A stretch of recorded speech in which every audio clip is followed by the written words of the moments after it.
Have you ever got stuck like miHoYo for no reason in the middle of Liyue Harbor? Or in Dragonspine? Or even in Inazuma? Well, I don't know why this happened only to miHoYo, but it seems like he carried this free-to-play account too much, so he's had enough and decided to become a ballerina dancer instead. Anyways, it's been almost a month since my last Road to 100k episode, where I started a new account, with the goal of eventually reaching 100,000 Primo Gems without spending any money. Last time, we went through floors 4 to 8 of the Spiral Abyss, and got 9 stars from all the chambers. So we got our one-time 300 Primo Gems reward from the Abyss. We also started the first part of the Underground Chasm World Quest, where we did some exploration by collecting a few chests that we came across, along with the Lumen Stones in order to level up our Lumen Stone Adjuvant. We stopped the world quest halfway through, and with over 200 days of playing on this Genshin account, we finally achieved our halfway point of 50,329 Primo Gems. A little bit over 50% to completing our final goal of collecting 100,000 free-to-play Primo Gems. So like usual, let's start off with some dailies, and see how far we've come on this free-to-play account. We headed to Liyue, and spoke to Liu Su, the storyteller, and went to collect some paper from a few people, before heading back up the stairs and completing a commission. We even got an achievement for it as well. So that's some nice bonus Primo Gems. Next, we went to the ruins to decrease danger and destroy the habitual towers. After that, we had to complete a time challenge, and as lazy as I am, I just glided towards the finish line to complete the next commission. Lastly, we had to fight a few enemies, and they were all pretty easy since our team is now pretty strong. We returned to Catherine and completed our commission for the day. Over the past month, I've been keeping up with this account, so I started the Windbloom Festival event and went through the event story. I mostly skipped through the dialogues because this was my 4th time playing through this event, and eventually we completed the story for some Primo Gems. After that, I quickly went through all of the events, starting from the photo one. It was pretty easy Primo Gems, since we just had to pose for the camera at the right locations. Next, we did a rhythm game event, and completed all of them in order to get all the Primo Gems. The Pac-Man at home event was also pretty fun, and I did have some skill issues as well. I can't even get these balloons because of how fast they move. Hello. No! Great. Okay, that was just camping the Ring of Pursuit. But just so you guys know, the stages are getting harder and harder, so... yeah. Like that.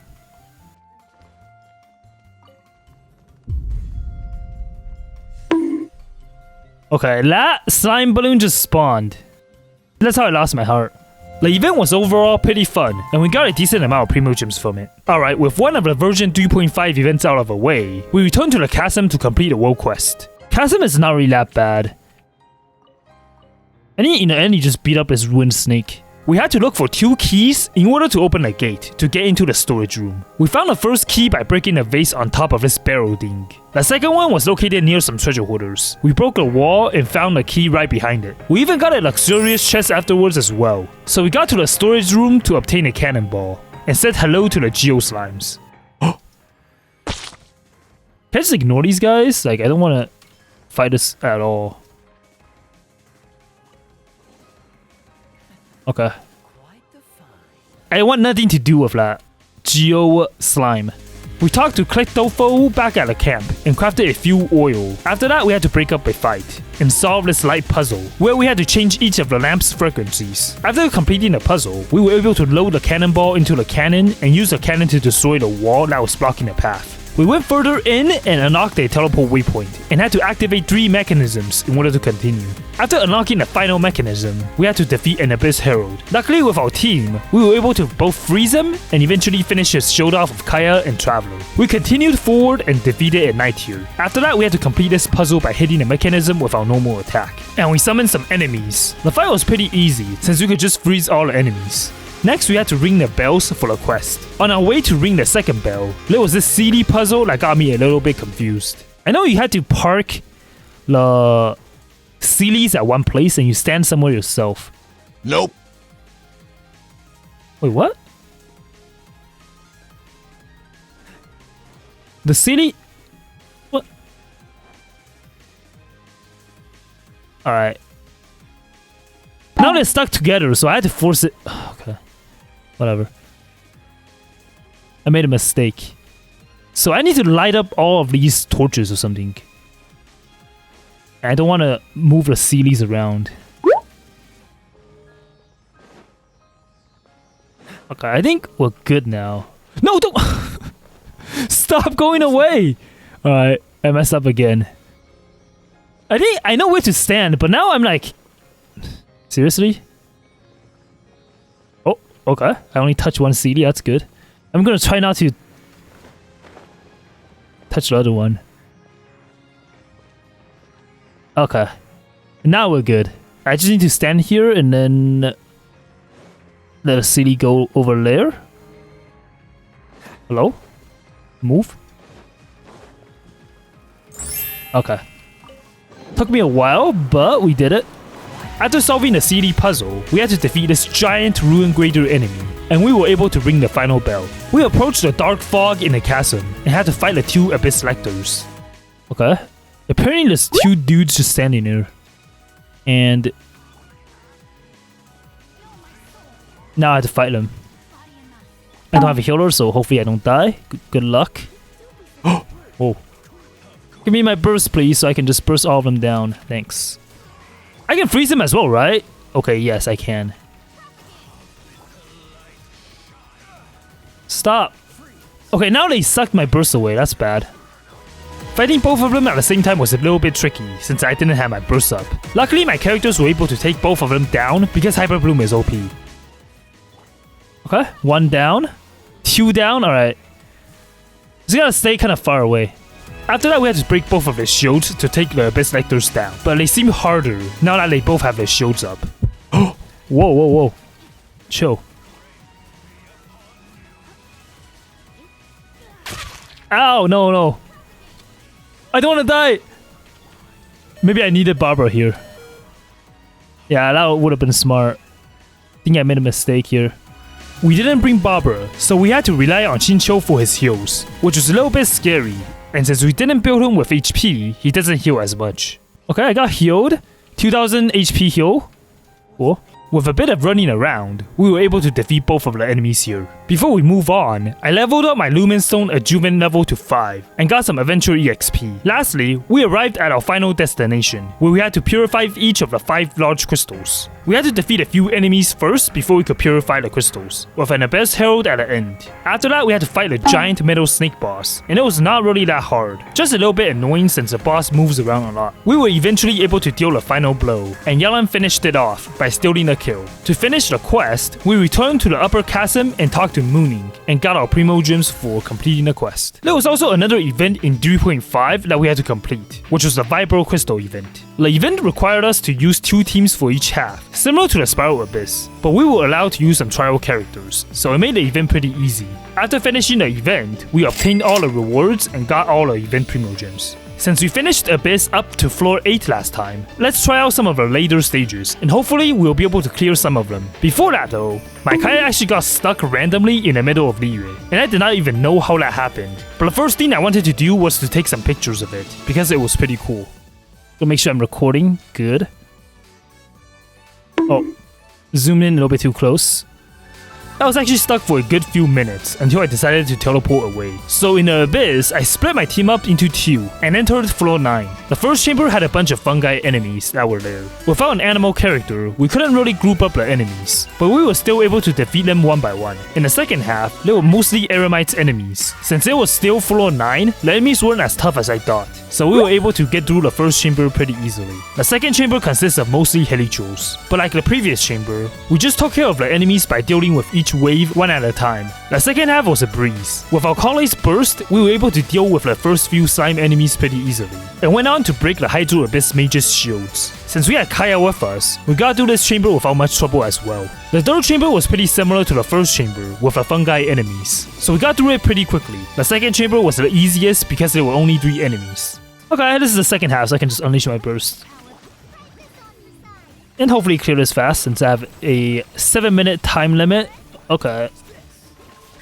That's good. That was fast. For floor 10, I swapped my team around and decided to use my Kaya team in the first half, which consists of mostly slime and fungi enemies. The second half, however, had 2 bishop enemies, and they were pretty tanky. I kept running out of stamina, but we were able to pull through in the end. In floor 10 chamber 2, there were 2 Kairagi enemies we had to defeat at the same time, just so the other doesn't heal up. My favorite enemies. Gotta kill them both together so I don't have to fight them both at the same time. Like, after one heals.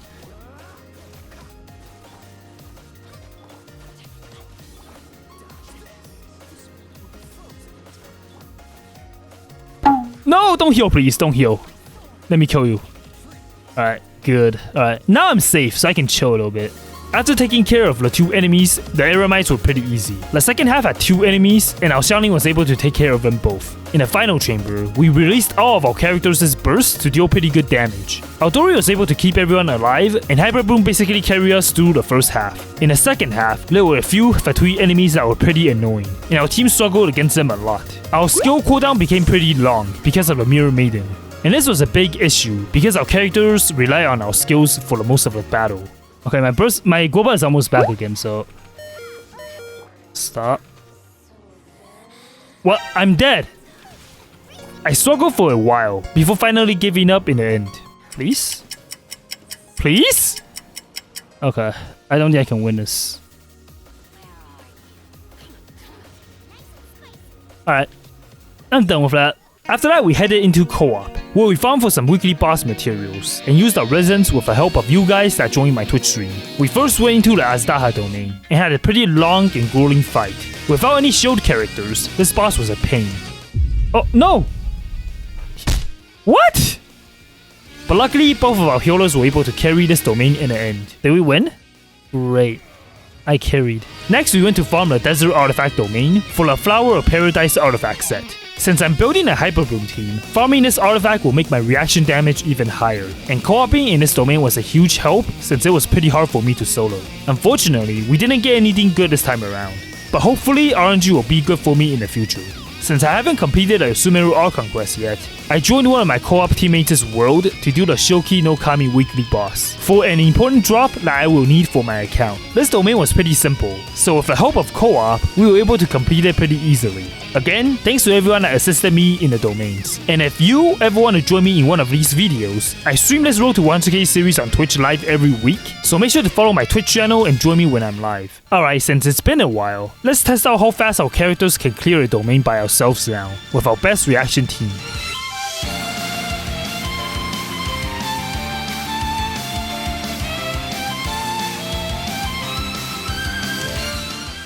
With this Road to 100k account now properly in endgame, let's take a look at how many Primogems we have currently. 54,741.